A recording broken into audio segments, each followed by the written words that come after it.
Quru sərhədlərinin açılması müddəti təxminən 1 il bundan əvvələ aid olmalı idi. Yəni, Avropa ölkələri arasında quru sərhədlər açılıb, yəni dünyanın hər yerində quru sərhədlər açılıb, yeganə quru sərhədləri bağlı saxlayan dövlət Azərbaycandır.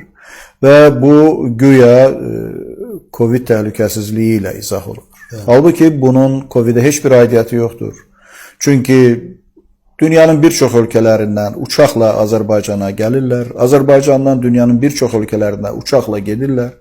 Bundan başqa, Azərbaycanda fəaliyyət göstərən şirkətlər quru sərhədlərdən avtomobil nəqliyyatı vasitəsilə istifadə edirlər. Və yaxud da rüşvət vermək yolu ilə sərhədləri keçmək mümkündür və s. Yəni, təbii ki, sərhədlərin bağlı olmasının Covid ilə və Covid yoluxması ilə heç bir əlaqəsi yoxdur. Bu yaxınlarda keçirilən bir internet forumlarından birində parlamentin üzvü Zahid Oruç belə bir açıqlama verdi ki, sərhədlərin bağlı saxlanması təhlükəsizliklə bağlıdır. Yəni, İlham Əliyev deyir ki, bu əhalinin sağlamlığı ilə bağlıdır. Bu sağlamlıqla necə bağlı ola bilər ki, onsuz da gediş-gəliş var, onsuz da əlaqələr mövcuddur. Məsələn, bir çox absurd məsələlər var. Tutaq ki, məsələn, mən Avropadan Azərbaycana gəlirəm, uçaqda 300 nəfər var. Azərbaycana gələn, mənimlə yanaşı bir uçaqda oturmuş və 4 saat, 5 saat mənimlə bir uçaqda Bakıya gəlmiş adam Azərbaycan vətəndaşı deyilsə, ondan test tələb olunur, məndən yox. Yəni, biz bir uçaqda gəlmişik. Əgər o Covid-dirsə, mən də artıq Covid olmuşam, çünki bu belə tez yoluxan bir xəstəlikdir. Ondan test tələb olunur, məndən test tələb olunmur. Əslində, heç kəsdən test tələb olunmalı deyil, çünki heç yerdə test tələb olunmur. Yəni, bunlar hamısı tamamilə əsassız məsələlərdir. Sağlamlıq məsələsinə gəldikdə. Azərbaycanda sağlamlıqla bağlı olan ən böyük problem Covid ilə bağlı deyil. Azərbaycanda dərmanların baha olması ilə bağlıdır. Məsələn, bir çox dərmanlar Azərbaycanda Türkiyədə olduğundan dəfələrlə bahadır. Gürcüstanda olduğundan dəfələrlə bahadır. Hətta Avropa ölkələrinin bir çoxundan daha bahadır. Bir. İkinci, Azərbaycanda bir çox dərmanların keyfiyyəti, məsələn, Türkiyədə olduğundan dəfələrlə aşağıdır.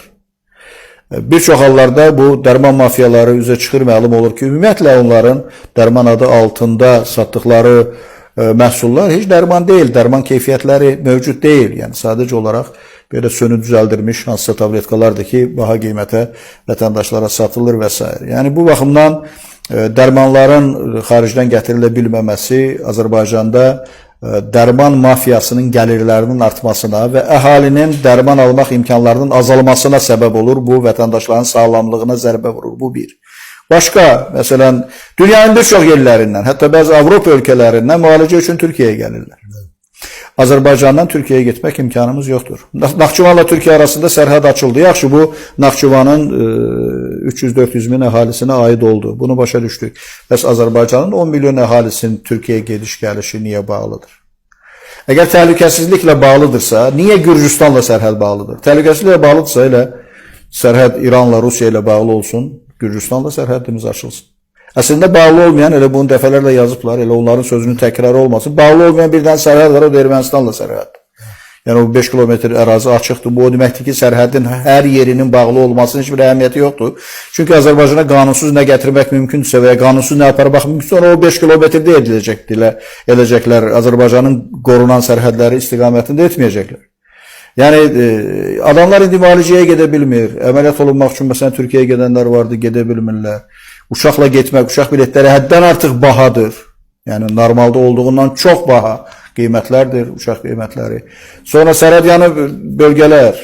Sərhədyanı bölgələr xeyli dərəcədə, siz elə iqtisadi ziyandan danışdınız. Əhalinin dolanışığı elə sərhəddə olan adamlar gedirdilər, məsələn, İrandan düyü alırdılar, nə bilim, qənd alırdılar, başqa məhsullar alırdılar, gətirirdilər, yediklərini yeyirdilər, biraz artıq qalanını da satırdılar, əllərində bir 5 manat pul olurdu. Elə Gürcüstanla sərhəddə eyni şey, Rusiya ilə sərhəddə eyni şey. Yəni, bütün bunların bağlanması əslində nəticə etibarilə sərhədyanı xüsusilə ərazidə yaşayan əhalinin həyat səviyyəsinə ağır ziyan vurur. Qiymətlərin bahalaşması fonunda quru sərhədlərin bağlı olması, quru sərhədlərinin, deməli, qiymətlərin, quru sərhədlərdə bağlı olan məhsullara olan qiymətlərin qat-qat artmasına səbəb olur. Yəni hər kəsin həyatına bu təsir edir. Elə Gürcüstanın özünə getmək çox müşkül bir məsələyə çevrilibdir. Azərbaycan elə Gürcüstanla sıx əlaqələri olan bir dövlətdir. Çoxlu Azərbaycanlılar var, soydaşlarımız var ki, Gürcüstanda yaşayırlar. Yəni ailələr bir-birlərindən ayrılıblar. Təsəvvür edin, Qazaxdan Borçalıya getməkdən ötürü, tutaq ki, bir qardaşı Borçalıda yaşayır, bir qardaş Qazaxda yaşayır, ya övladı orada yaşayır, valideyni burada yaşayır. O gəlməlidir Bakıya, uçaqla uçmalı Tbilisiyə, Tbilisidən getməlidir Borçalının rayonlarına, kəndlərinə. Bu nə deməkdir? Yəni bütün bunların heç bir izahı yoxdur. Yəni təhlükəsizlik baxımından da izahı yoxdur. Əgər tutaq ki, Rusiya Azərbaycana agent yeridəcəksə, onu təyyarə ilə göndərə bilmir.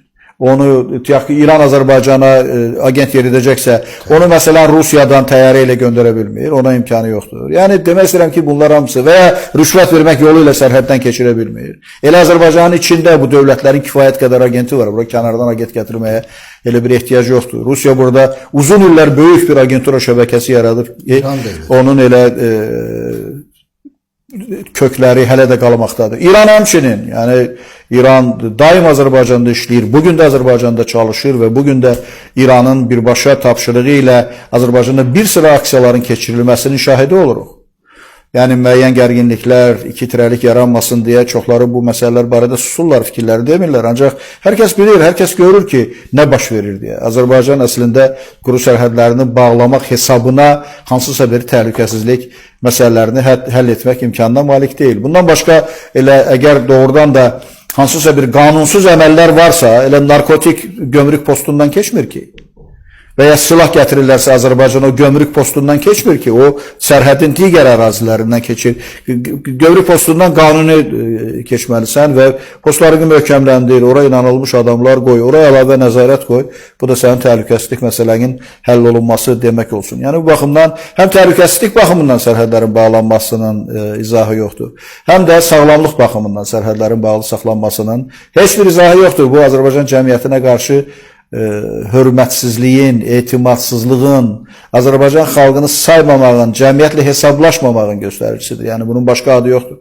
Əgər bu bir ay, 2 ay olsaydı, yenə fikirləşmək olardı ki, bəlkə burada müəyyən tərəddüdlər var, müəyyən bəlkə hakimiyyətdə hansısa başqa məlumatlar var və s.